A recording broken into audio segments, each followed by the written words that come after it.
当你站在高楼上的时候，发现从城市的边缘涌进来一团团黑暗的东西，仿佛要把所有的地方都吞噬殆尽，而你还以为是遭遇了龙卷风，但其实是它来了。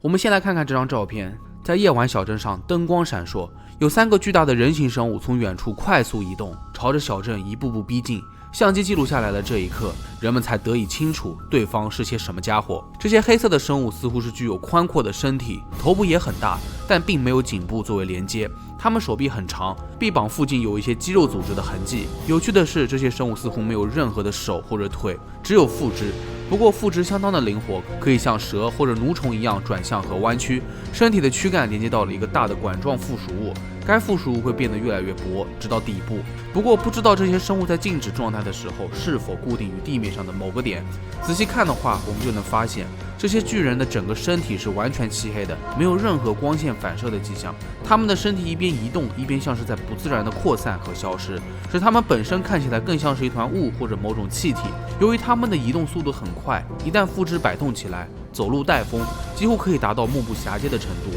所以这些黑色的生物看上去就很像是一团团黑色的龙卷风。虽然它们看上去像是云烟，摸不着抓不住，但是根据体型的数据，这些黑色的生物高度可达246.8米，是个暗元素巨人。所以通常来说，它们经常会出现在加州城镇附近，所以也有了开头那张被摄像机拍到的照片。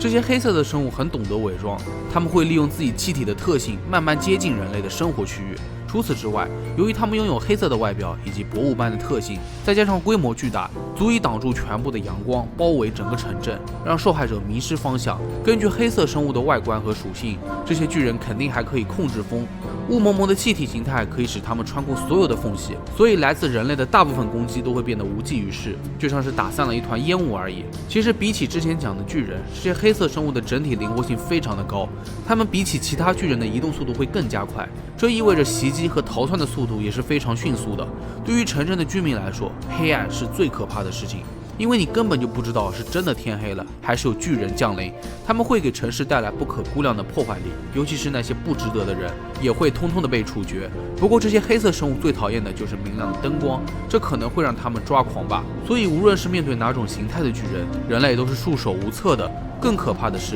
这些黑色的生物可以通过出芽或者再生进行大量的繁殖。虽然我们只能在照片上面看到这3个黑色的生物，但很有可能这只是冰山一角。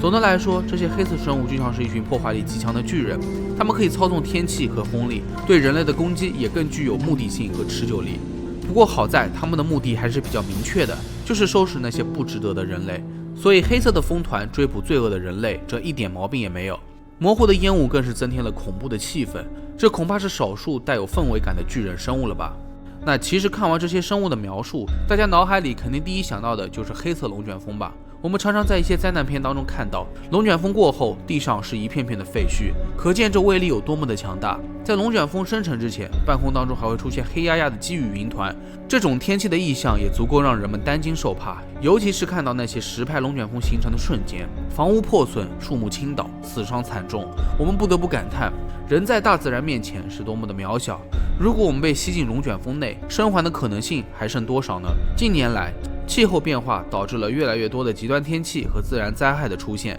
这些其实和人类自己也有着密不可分的联系。千年一遇这样的词汇已经快说倦了，没人知道再过20年、30年又会是怎么样的光景。恐怕这些 travel 制造出来的黑色龙卷风怪物，早晚有一天会变成现实，吞噬人类。那希望各位小伙伴可以善待地球家园，不要让后代们自食其果。